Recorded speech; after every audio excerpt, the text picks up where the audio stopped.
Coming up on Mountain News at 6, nearly 1 year since the U.S. Supreme Court overturned Roe versus Wade. We look at the state of abortion in Kentucky. Plus, one medical clinic receives a grant for nearly $900,000. More on what the impact that could have shortly.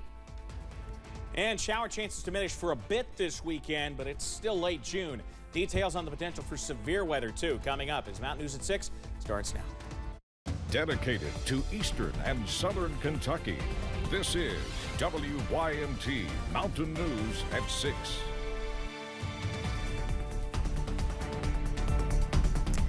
Tomorrow marks 1 year since the Supreme Court ended federal abortion protections.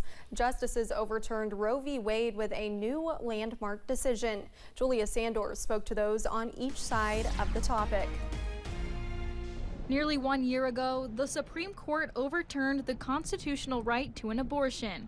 Abortion rights advocates say the ruling that overturned Roe v. Wade has affected many Kentuckians. There are 20 states right now that don't have access to abortion care.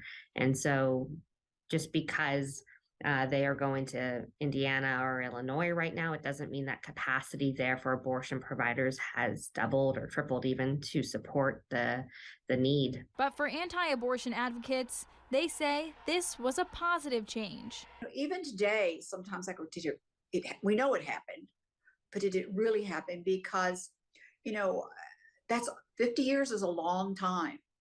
And the advocates and the prayers. Kentucky Right to Life says they're continuing to advocate to keep abortion restricted in the state. We've learned a lot is that we need more support for mothers, but you can't just do it all. Legislation and laws are tools.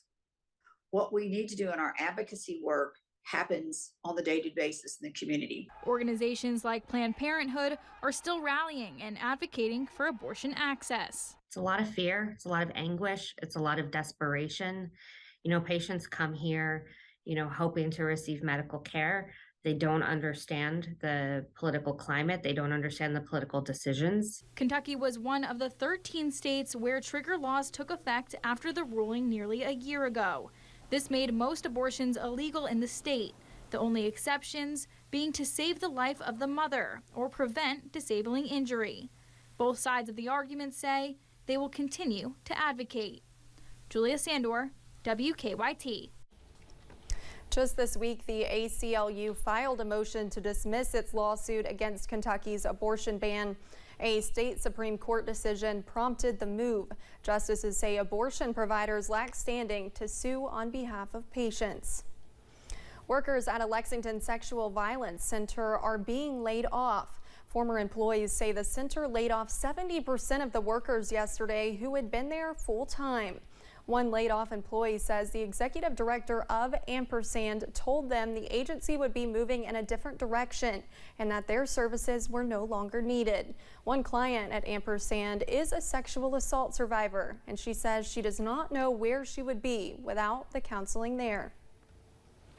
Crisis counseling was crucial for me. I honestly don't know where I would be right now, like physically or anything like that, had I not received the services I received from Ampersand.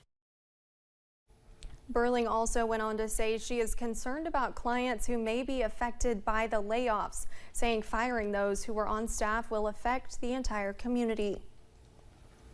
One man is dead following a fire in Lawrence County. Kentucky State Police say it happened at a home on Oak Street in Louisa around 8:30 this morning. The man identified in the death was 67-year-old Terry L. DeRosset. They say a woman who was also inside the home was taken to Three Rivers Medical Center for treatment. We do not know her current condition. Officials believe the fire may have started in or near a dryer and was electrical in nature. State police are honoring the memory of a fallen trooper killed in the line of duty. Trooper Eric Chrisman was responding to a call when his cruiser hit a tractor trailer back in 2015. The 23-year-old had only been a state trooper for 6 months. Chrisman was from Anderson County. 1 year after his death, county officials renamed a road in the county to the Trooper Eric Keith Chrisman Memorial Highway in his honor. Overcast skies throughout much of the region, giving way to a little bit of sunshine as we head into the evening hours. Here is the view from Pikeville Medical Center camera. At this hour, you see the low-hanging clouds in place at the moment.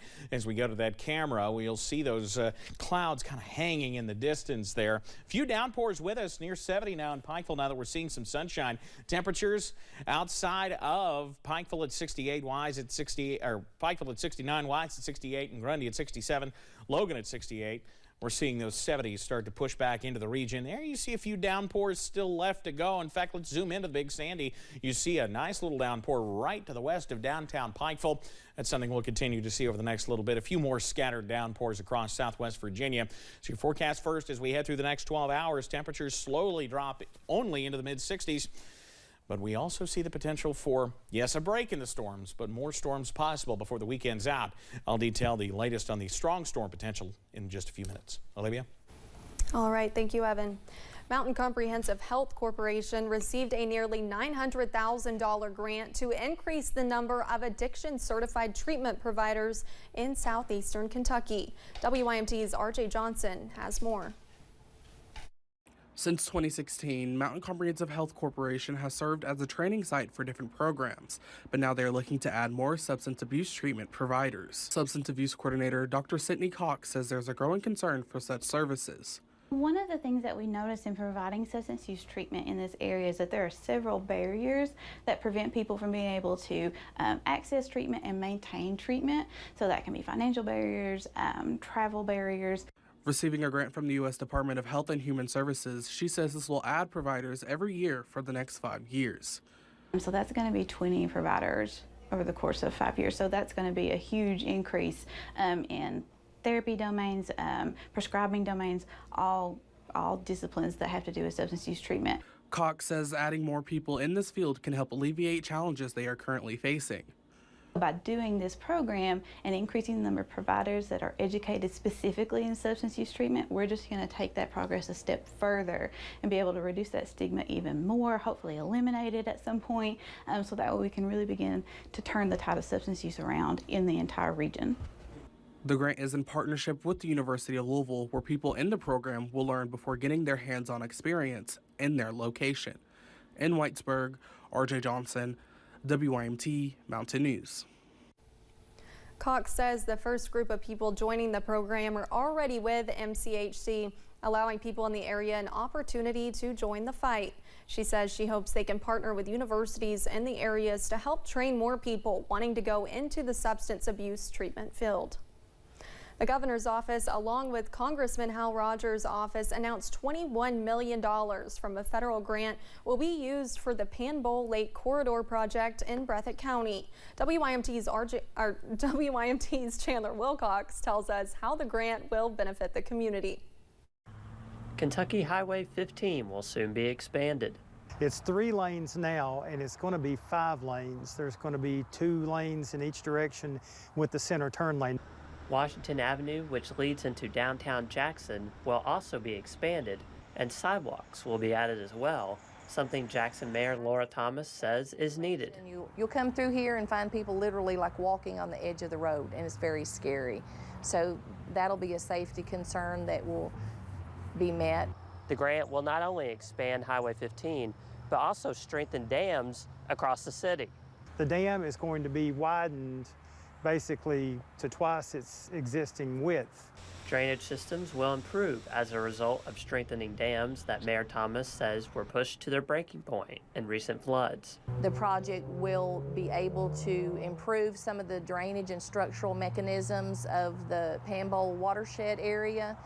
With the flooding in the previous 2 years, you know how bad that was and how scary it was in the dam area. So they're going to be able to make improvements. There is no timeline on when the project will be completed, but officials say they hope to begin work as soon as possible. In Breathitt County, Chandler Wilcox, WYMT Mountain News. Mayor Laura Thomas also said she is thankful for federal and state leaders that have worked to help the area. A new homeless shelter could be making its way in Perry County. The Freedom House Board of Directors hosted a meeting last Thursday to discuss the proposed shelter. Executive Director Del Hanlon said the meeting was to inform the people of Perry County of their protocol and the goals for the community. They are currently looking for a location on where to build the shelter. We will have more on the project and its goals tonight at 11. The Kentucky Office of Rural Health and Hazard has a new director.